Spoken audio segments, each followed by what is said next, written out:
ప్రభుజీ, శ్రీకృష్ణాష్టమి వస్తోంది, జన్మాష్టమి. అంటే మీరు తప్ప ఇంకెవరు బాగా చెప్పలేరేమో అని నా అభిప్రాయం. మీ మాటల్లో ఒక్కసారి ఆ విశిష్టత గురించి తెలియజేయండి.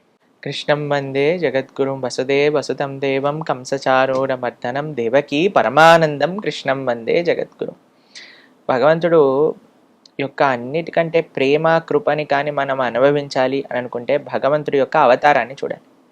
భగవంతుడు ఎంత కృపతో మనకి నచ్చిన, మనందరికీ పిల్లలంటే ఇష్టం కదండి, పిల్లలు ఏం చేసినా మనకు నచ్చుతుంది.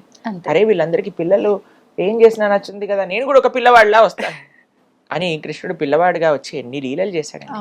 కృష్ణ లీలలు వింటూనే మన మనసు అలా కృష్ణుడు లోపల లయం అయిపోతూ ఉంటుంది. ఆ కృష్ణ లీలల్లో తన్మయత్వం పొందుతూ ఉంటాం. మనం కూడా చిన్నపిల్లలం అయిపోతాం ప్రభుజీ. ఆ కృష్ణుడు తన లీలలు చేసి ఈ ప్రపంచంలో అందరినీ ముగ్ధ మనోహరాన్ని చేయడానికి వచ్చిన రోజే శ్రీకృష్ణ జన్మాష్టమి. అటువంటి జన్మాష్టమి రోజు మనం అత్యంత కృతజ్ఞతాభావంతో భగవంతుని ఆరాధన చేయాలి. ఉపవాస దీక్షతో మంచి నైవేద్యములు, చెప్పని భోగ్ అంటారు, 56 రకాల నైవేద్యములు భగవంతుడికి చేస్తారు చాలా మంది. వివిధ రకాల స్వీట్లు చేసి భగవంతుడికి తులసితో అభిషేకం చేసి చక్కగా అలంకరణ చేసి అర్చన చేసి నివేదన, ఆరతి, తర్వాత పిల్లలందరినీ కృష్ణుడిలాగా అలంకరణ చేస్తారు, ఉట్టి కొట్టిస్తారు, పాదాలు వేస్తారు. ఆ రోజే పెద్ద ఉత్సవం అండి. ప్రొద్దున నుంచి రాత్రి దాకా ఆలయానికి వెళ్ళటం, దర్శనం చేసుకోవటం, గోసేవ చేసుకోవటం. చాలా అద్భుతమైన రోజు శ్రీకృష్ణ జన్మాష్టమి.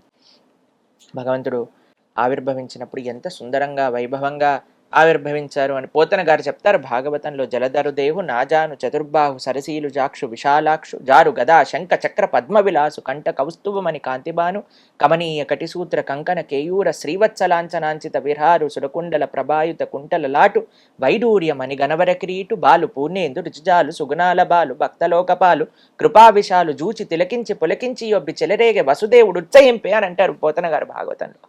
అంత ఉత్సవంగా కృష్ణుడు ఆవిర్భవించారట. అటువంటి ఎక్కడా లేదేంటి ప్రభుజీ మీకు? ఆ స్వామిని పలికిస్తే మనం పలుకుతాం, స్వామి మర్చిపోయారనుకో మనం కూడా మర్చిపోతాం. ఇదే శరణాగతి అంటే, స్వామి నేను ఇక్కడికి వచ్చి కూర్చున్నాను, నువ్వేం పలికిస్తే అది పలుకుతాం. అందరికి మంచి చేసేవి పలికించు అని ప్రార్థన చేసి కూర్చుంటాం కాబట్టి ఆ స్వామి ఏది పలికిస్తే అది పలుకుతాం.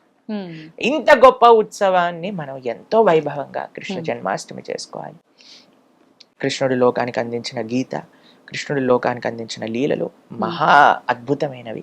కాబట్టి మీరందరూ చక్కగా శ్రీకృష్ణ జన్మాష్టమి చేసుకొని ఆ భగవంతుడి యొక్క పరిపూర్ణ కృపా కటాక్షాలు మీ అందరిపైన ఉండాలని ప్రార్థన చేస్తూ కృష్ణం వందే జగద్గురుం. హరే కృష్ణ.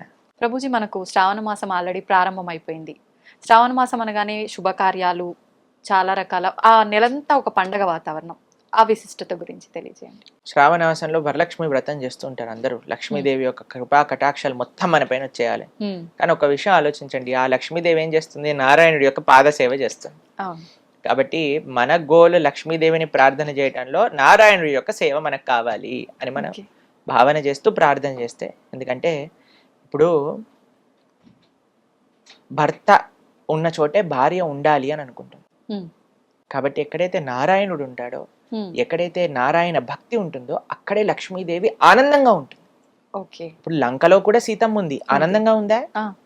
ఆనందంగా ఉందా లంకలో సీతమ్మ? రాముడితో పాటు ఉంటే ఆనందంగానే ఉంటుంది. లంకలో సీతమ్మ లేదు, ఉందా లేదా? ఉంది, కానీ బాధపడతారు. అవును. కాబట్టి మన దగ్గర డబ్బులు ఉండటం ముఖ్యం కాదండి. ఆ లక్ష్మి, డబ్బులు అంటే లక్ష్మీ స్వరూపం కదా, నారాయణుడితో ఉండటం. నారాయణుడితో ఉండటం అంటే భగవంతుడి యొక్క సేవలో ఉండటం అనేది ముఖ్యం. కాబట్టి శ్రావణ మాసంలో మీరు చేసే ప్రతి ఆరాధనలో ఒకటే ప్రార్థన చేయండి, అమ్మా నీ యొక్క అనుగ్రహం ఎంత వీలైతే అంత, కోట్లు లక్షలు లక్షల కోట్లు ఎంతైతే అంత ఇస్తావో మొత్తం ధార్మిక సేవలో నేను పెడతావు అని ఒక ఆశ్వాసన లక్ష్మీదేవికి ఇవ్వాలి. అప్పుడు బ్రహ్మాండంగా కురిపిస్తుంది ఆవిడ. మనం చేయాల్సింది ఒక సంకల్పమే. సంకల్పం, ధర్మం కోసం, దైవం కోసం మనం సేవ చేస్తాం. కృతజ్ఞతలు ప్రభుజీ, చాలా మంచి విషయాలు తెలియజేశారు.